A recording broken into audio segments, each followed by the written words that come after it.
പശ്ചിമേഷ്യയിൽ യുദ്ധഭീതി വർദ്ധിപ്പിച്ച് ഇറാനിലെ സൈനിക കേന്ദ്രങ്ങൾക്ക് നേരെ തുടർച്ചയായ 11ാം രാത്രിയും യുഎസ് വ്യോമസേന കനത്ത ആക്രമണം നടത്തി. തെക്ക് പടിഞ്ഞാറൻ ഇറാനിലെ പ്രധാന സൈനിക താവളങ്ങളാണ് യുഎസ് സെൻട്രൽ കമാൻഡ് ലക്ഷ്യമിട്ടത്. ആണവ നിലയം തകർക്കുമെന്ന ഭീഷണിയാണ് ട്രംപ് മുഴക്കുന്നത്. മുഷഹർ ആണവ നിലയത്തിന്റെ തൊട്ടടുത്ത് വരെ ബോംബ് വീണു എന്നാണ് റിപ്പോർട്ട്.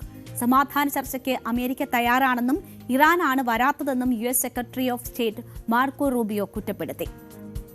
തുടർച്ചയായ 11ാം രാത്രിയിലും യുഎസിന്റെ ശക്തമായ ആക്രമണം ഇറാനിൽ നടന്നു. ഇറാന്റെ വടക്കു പടിഞ്ഞാറൻ നഗരമായ തബ്രീസിന് സമീപം ചൊവ്വാഴ്ച അർദ്ധരാത്രി ശക്തമായ സ്ഫോടനങ്ങൾ നടന്നതായി ഫാർസ് വാർത്താ ഏജൻസി റിപ്പോർട്ട് ചെയ്തു.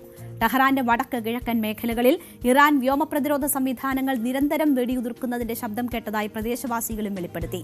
മുഷഹർ ആണവ നിലയത്തിന്റെ തൊട്ടടുത്ത് വരെ ബോംബ് വീണു. തബ്രീസിലും ടെഹ്റാനിലും സ്ഫോടനങ്ങളുണ്ടായി. അതേസമയം ഹോർമുസ് കടലിടുക്കിൽ ഇറാന്റെ റവല്യൂഷണറി ഗാർഡ്സ് 2 വിദേശ എണ്ണക്കപ്പലുകൾക്ക് നേരെ ആക്രമണം നടത്തി. സുരക്ഷിതമല്ലാത്ത പാത തെരഞ്ഞെടുത്ത 2 കപ്പലുകൾക്ക് തീപിടിച്ചു എന്നായിരുന്നു IRGCയുടെ വിശദീകരണം.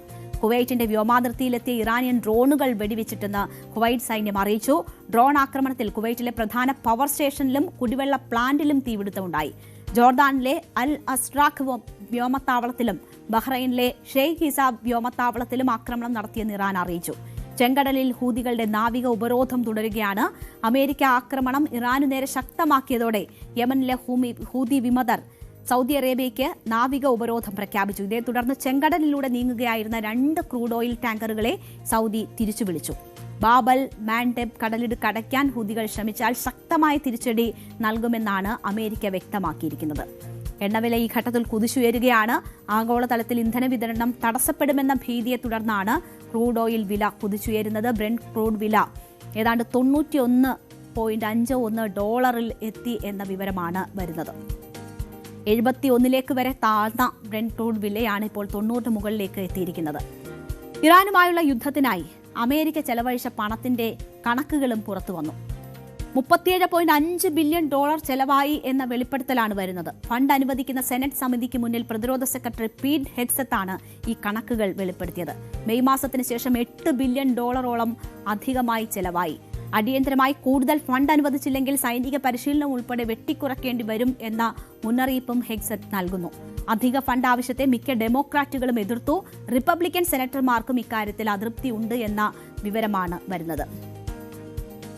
ഒപ്പം ട്രംപിന് അമേരിക്കയിൽ വിലയിടിയുന്നു എന്നതിന്റെ സർവേ റിപ്പോർട്ടുകളും പുറത്തുവന്നു. ഡൊണാൾഡ് ട്രംപ് ഇറാനു നേരെ നടത്തിയ സൈനിക നടപടിയോടുള്ള ജനങ്ങളുടെ എതിർപ്പ് പ്രകടമാക്കിക്കൊണ്ടുള്ള സർവേ ഫലങ്ങളാണ് പുറത്തുവന്നത്. പുതിയ സർവേ ഫലങ്ങൾ അനുസരിച്ച് 61% അമേരിക്കക്കാരും ഈ സൈനിക നടപടിയെ തെറ്റായ തീരുമാനമായാണ് കാണുന്നത്. ഈ യുദ്ധം രാജ്യത്തെ സാമ്പത്തിക മാന്ദ്യത്തിലേക്ക് നയിക്കുമെന്ന് 60% അമേരിക്കക്കാരും ഭയപ്പെടുന്നുണ്ട്. ട്രംപ് അധികാരമേറ്റ സമയത്തെ അപേക്ഷിച്ച് തങ്ങളുടെ സാമ്പത്തിക സ്ഥിതി കൂടുതൽ മോശമായതായി 40% ആളുകൾ വ്യക്തമാക്കുന്നു. അപ്പോൾ യുദ്ധത്തിനെതിരായുള്ള അമേരിക്കക്കാരുടെ വികാരമാണ് ഈ സർവേ റിപ്പോർട്ടിലൂടെ പുറത്തുവരുന്നത്. യുദ്ധം അവസാനിപ്പിക്കുമെന്ന് പറഞ്ഞ ട്രംപാണ് ഈ വിമർശനം നേരിടേണ്ടി വരുന്നത്. നേരത്തെ ഇറാഖിലും മറ്റുമൊക്കെയുള്ള സൈനിക നടപടിയുടെ സമയത്ത് ഉണ്ടായിരുന്ന അപ്പോഴത്തെ പ്രസിഡന്റുമാർക്കുണ്ടായിരുന്ന ജനപ്രീതിയുടെ അത്രയും കുറവിലേക്ക് ഇപ്പോൾ ട്രംപിന്റെ സാഹചര്യവും എത്തിയിരിക്കുന്നു എന്നതാണ് ഈ സർവേ ഫലങ്ങൾ ചൂണ്ടിക്കാട്ടുന്നത്. അപ്പോൾ ട്രംപിന്റെ വിലയിടിയുന്നു അമേരിക്കയിൽ എന്നതാണ് അത് നൽകുന്ന സൂചന.